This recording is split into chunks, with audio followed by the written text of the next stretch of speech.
हर हर महादेव, जय भोलेनाथ। नमस्कार दोस्तों, आप सभी का स्वागत है धर्म ज्ञान के मार्ग में। आज हम बात करेंगे कि कौन सी वो औरत होती है जो समय से पहले विधवा हो जाती हैं। सुहागिन महिलाएं आज से ही हो जाएं सावधान, आपका यह कर्म बना देंगे आपको कम आयु में विधवा। सभी महत्वपूर्ण जानकारी है दोस्तों। हिंदू परंपराओं के अनुसार स्त्री विधवा होना किसी अभिश्राप से कम नहीं होता है। समाज से पीड़ित ऐसी स्त्री के मन में कष्ट तो जरूर आता ही होगा कि आखिर मेरे साथ ही ऐसा क्यों हुआ, मुझसे ऐसी कौन सी गलती हो गई। ऐसे जो भी विधवा औरतें हैं उनके मन में ऐसा विचार जरूर आता होगा। चलिए इस पर हम लोग चर्चा करेंगे और इसको जानेंगे कि कौन सी वो गलती है जो हम सभी महिलाओं को कभी भी भूल कर भी नहीं करना चाहिए, जिससे कि हमारे पति पर बुरा असर पड़े। तो अभी तक आप लोग अगर मेरे चैनल को सब्सक्राइब नहीं किए हैं, तो अगर आप लोग हमसे जुड़ना चाहते हैं ऐसी ही अच्छी जानकारी पाने के लिए, सबसे पहले व्रत त्यौहार, व्रत कथा और उपाय जानने के लिए मेरे चैनल को सब्सक्राइब करके बेल आइकन दबा लें, जिससे कि जो भी वीडियो मैं अपलोड करूं सबसे पहले आप तक पहुंचे। दोस्तों, हिंदू परंपराओं के अनुसार स्त्री विधवा होना किसी अभिश्राप से कम नहीं होता है। समाज से पीड़ित ऐसी स्त्री के मन में कष्ट तो जरूर आता ही होगा कि आखिर मेरे साथ ही ऐसा क्यों हुआ, मुझसे ऐसी कौन सी गलती हो गई। तो चलिए जानते हैं कि हिंदू धर्म के अनुसार कुछ ऐसे कर्मों के बारे में जिनके कारण औरतों को वैधव्य भुगतना पड़ता है। यानी कि वैधव्य जो होता है वो उसी को विधवा बोलते हैं, तो भुगतना पड़ता है। गरुड़ पुराण में स्त्री के विधवा होने के बारे में कई कारणों के बारे में बताया गया है, जिनके करने पर स्त्री को विधवा का जीवन व्यतीत करना पड़ता है। उन्हीं कारणों में से मुख्य 3 कारण हैं जिन्हें आज हम आपको बता रहे हैं, और अगर आप भी इन 3 कर्मों को करती हैं तो आप भी सावधान हो जाएं और अपने कर्मों में सुधार लाएं। दोस्तों, मैं कुंडली में भी बताऊंगी लास्ट में आप लोगों को कि कुंडली में किस ग्रह की वजह से समय से पहले विधवा हो जाना पड़ता है। सभी बातें जानेंगे, वीडियो को अंत तक ज़रूर देखिएगा। पहले मैं बता देती हूँ कि वो कौन से काम है जो हमें नहीं करना चाहिए, जिससे कि हमारे पति पर बुरा असर पड़े। ऐसे लोग कहेंगे कि जिसको जिस दिन लिखा रहता है उसी दिन जाता है, वो तो सिर्फ ठीक है, सत्य है, लेकिन कुछ कर्म जो होते हैं, कर्म के चलते भी हमारा भाग्य बिगड़ सकता है। दोस्तों, अगर हम चाहेंगे तो हम अपने कर्म को बना सकते हैं, अपने कर्म से अपने भाग्य को बना सकते हैं और अपने कर्म से ही अपने भाग्य को बिगाड़ सकते हैं। तो जैसा हम करते हैं वैसा ही भरते हैं, इतना जान लीजिएगा। दोस्तों, चलिए जानते हैं। गरुड़ पुराण के अनुसार जो स्त्री अपने पति की लंबी आयु के लिए व्रत रखती है, जैसे कि करवा चौथ या कोई भी और व्रत, परंतु व्रत के विधि विधानों का सही से पालन नहीं करती है, यदि कोई स्त्री उपवास के समय कई बार भोजन करती है, तो गरुड़ पुराण के अनुसार यह व्रत उसके पति की लंबी आयु को कम कर देता है। पत्नी घर पर अक्सर अकेली रहती है और घर की बागडोर भी पत्नी के हाथों में ही रहता है, और इसी कारण पत्नी को चोरी छिपे पति से धन और कुछ अन्य चीज़ों को छिपा लेना बहुत ही आसान हो जाता है, परंतु पत्नी का यह कृत्य उसके पति की मृत्यु का कारण बन सकता है। दोस्तों, कभी भी बहुत सारी पत्नियां हैं जो पति के पॉकेट में से रुपया पैसा चुरा लेती हैं। ऐसा हमें बिल्कुल भूल कर भी नहीं करना चाहिए, ये भी एक पत्नी के लिए गलत होता है। कभी भी हम जब व्रत करते हैं तो व्रत के बीच में हमें कभी भी व्रत को पालन करना चाहिए उसी तरह जिस तरह से व्रत को पालन किया जाता है। कभी भी बीच में ना तोड़ें, चुपके से ना खाएं, चुपके से कोई गलती ना करें, कोई पाप ना करें। इस प्रकार करने से भी हमारे पति की आयु कम होती है। दूसरा कारण है दोस्तों कि अगर कोई स्त्री ज़रूरत से ज़्यादा झूठ बोलती है, बात बात पर झगड़ा करती है, गुस्सा करती है, बात बात पर चिल्लाती है, अपने पति की कोई बात नहीं मानती है तथा बात बात पर अपने पति की झूठी कस्में खाती रहती हैं।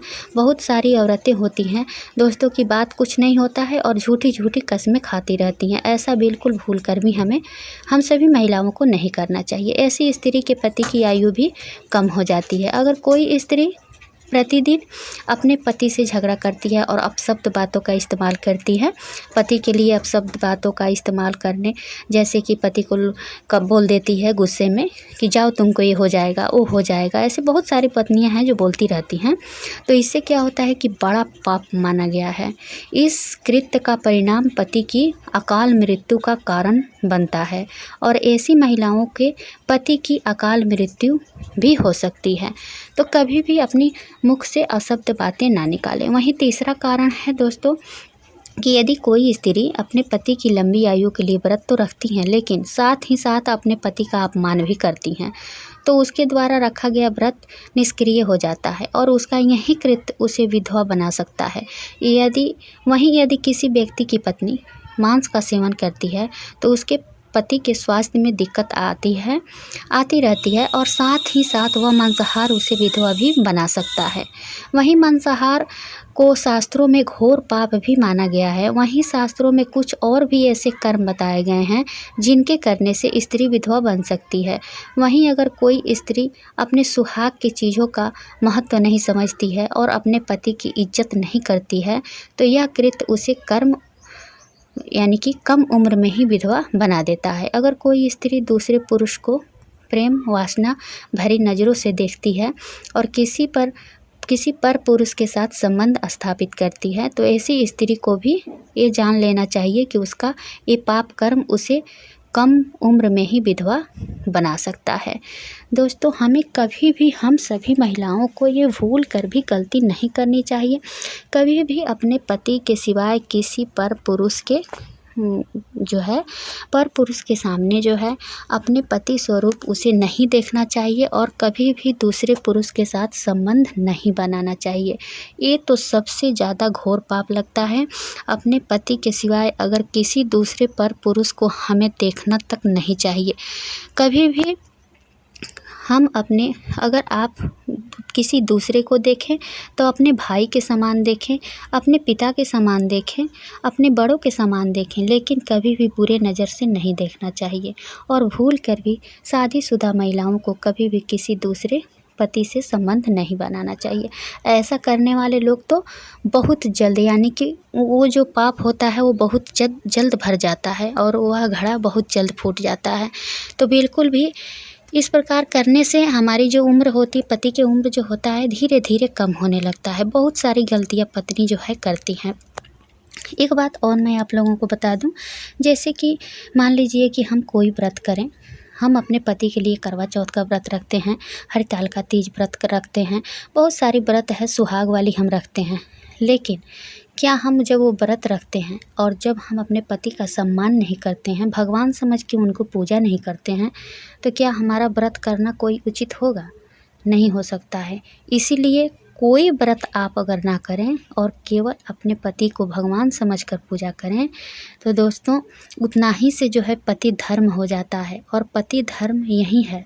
अगर एक पत्नी कभी विधवा अगर होना नहीं चाहती है तो पति जैसा भी है उसकी सेवा करनी है और उसको कभी भी अपने मुख से अपशब्द बातें नहीं निकालना है। अगर आप चाहती हैं कि हम कभी विधवा ना हो, मैं सभी महिलाओं से बोल रही हूँ कि अगर वो चाहती हैं कि मैं कभी विधवा ना हूँ और अपने पति के सामने, अपने पति के कंधा पर जाएं हम भगवान के घर, तो उनको बहुत सारे बातों का ध्यान रखना है। कभी भी अपने पति से झगड़ा झंझट नहीं करनी है, उनके लिए कभी अपशब्द बातें नहीं निकालनी है। और हम आपको बता दें कि कभी भी अपने पति के सिवाय दूसरे पर पुरुष के संपर्क में नहीं आना है। सभी से बात करें, सभी से हंसी मजाक कुछ भी करें, लेकिन गलत निगाहों से कभी न देखें। बस पत्नी केवल अपने पति के लिए ही होती है। कभी भी गलत संबंध ना रखें किसी से। अगर आप समय से पहले, यानी कि आप कभी भी विधवा होना नहीं चाहती हैं, तो हम सब लोग दोस्तों बोलते हैं कि जो नसीब में लिखा रहता है वही होता है। नहीं, ऐसा कुछ नहीं है। हम अपना भाग्य हम अपने कर्म से ही बिगाड़ लेते हैं। जब हमारा कर्म अच्छा रहता है तो हमारा भाग्य भी अच्छा बनता है। भाग्य क्या है? भाग्य कुछ भी नहीं है। भाग्य ऊपर भगवान के यहाँ से लिख कर नहीं आता है। भाग्य हम अपना भाग्य खुद हम अपने आप से बनाते हैं। जैसे कि हम जैसा बोते हैं वैसा ही काटते हैं, उसी प्रकार से हम जैसा कर्म करेंगे वैसा ही हमें फल मिलेगा। तो अगर सभी महिलाओं से मैं बोल रही हूँ कि अगर आप लोग समय से पहले, यानी कि समय से पहले क्या, कभी भी विधवा होना नहीं चाहती, अपने पति के कंधा पर अगर जाना चाहती हैं भगवान के घर, तो कभी भी भूल कर भी ऐसी गलती ना करें। और पति के साथ भी दोस्तों कोई थोड़ा थोड़ा जो काम है वो वर्जित है। जैसे कि रात में हम मतलब कि पति के साथ संबंध बनाना, जैसे कि पूर्णिमा, कोई तिथि है, उस पर अपने पति के साथ भी संबंध नहीं बनाना चाहिए, उससे घोर पाप लगता है और पति की आयु जो है कम होती है। जैसे कि एकादशी है, पूर्णिमा तिथि है, अमावस्या है, इस पर हमें कभी भी पति के साथ नहीं रहना चाहिए। इस तिथियों पर पति से अलग रहना चाहिए, यानी कि ब्रह्मचर्य का पालन करना चाहिए। ये तो हो गई। अब चलिए जानते हैं कि कुंडली में कौन से ग्रह के वजह से विधवा जो है, ग्रह भी होता है दोस्तों, ग्रह की वजह से भी हम, अगर हमारा आचरण जो है बहुत अच्छा है, हम कुछ भी नहीं करते हैं, फिर भी बहुत लोग बोलते हैं कि फलना आदमी जो है बहुत अच्छा था, फिर भी वो विधवा हो गई, तो देखिए कुंडली दोष भी होता है। तो कुंडली में भी आप लोग अगर कुंडली में इस प्रकार से है तो आप कुंडली दिखाइए, और कुंडली दिखा करके उसका भी उपाय है, उसका भी समाधान है। ज्योतिष शास्त्र के अनुसार जातक की कुंडली में कई तरह के योग बनते हैं। कुछ शुभ योग जातक को कुछ परिणाम शुभ देते हैं, और कुछ अशुभ योग जातक को अशुभ परिणाम देते हैं। हम आपको बता दें कि यह योग जातक की कुंडली में जो है एक अहम भूमिका होती है। दोस्तों, ये जो बातें थी वो आप लोगों को मैं बता दी कि वो कभी भी हमें भूल कर भी नहीं करना चाहिए। रह गई कुंडली वाली बात, तो बहुत बड़ी है, इसमें बताऊंगी तो वीडियो बहुत लंबी हो जाएगी। अगर आप लोग चाहें, अगर कमेंट में हमसे बताएंगे कि हमको वो वीडियो चाहिए, तो मैं वीडियो दे दूंगी कि कुंडली में किस ग्रह की वजह से स्त्री जो है विधवा हो जाती हैं। तो कुंडली का उसका उपाय भी है, और कौन से ग्रह, सबके पास कुंडलियाँ नहीं होती है, इसीलिए मैं उसके बारे में नहीं बताई हूँ, तो उसका भी उपाय है। अगर कुंडली में अगर वो योग बनता है विधवा वाला, तो उसका भी उपाय होता है। तो उसके बारे में अगर आप लोग कहिएगा तो मैं वीडियो दे दूँ, नहीं तो आप लोग अपना अपना कुंडली किसी सभ्य ब्राह्मण से आप लोग दिखा करके देख लीजिएगा कि कहीं विधवा योग तो नहीं है आप लोगों के कुंडली में। अगर है तो उसका उपाय उनसे पूछिएगा, वो खुद बताएंगे कि क्या करना चाहिए उसको काटने के लिए। लेकिन जिस तरह से मैं आप लोगों को आज बताई हूँ, उस जो भी मैं बताई हूँ वो गलती आप लोगों को भूल कर भी नहीं करना है, अपने से सतर्क रहना है, और अपने पति से कभी भी मिलकर और प्रेम से रहना है। चाहे पति कैसा भी हो, गाली देता हो या कुछ भी हो, लेकिन आपको अपने आप से सतर्क रहना है। इसलिए कि अगर आप सुहागन रहना चाहती हैं तो आपको अपने पति के साथ बहुत प्रेम और व्यवहार से और अच्छा से चलना है और अच्छे से रहना है। तो उम्मीद करती हूँ कि यह जानकारी आप लोगों को पसंद आएगी। वीडियो अगर पसंद आए तो लाइक और सब्सक्राइब और शेयर ज़रूर कीजिएगा, जिससे कि यह जानकारी सभी लोगों तक जाए। और कमेंट बॉक्स में हर हर महादेव, जय भोलेनाथ ज़रूर लिखिएगा। भोलेनाथ की कृपा पाने के लिए भगवान भोलेनाथ आप सभी को सुहागन रखें हमेशा।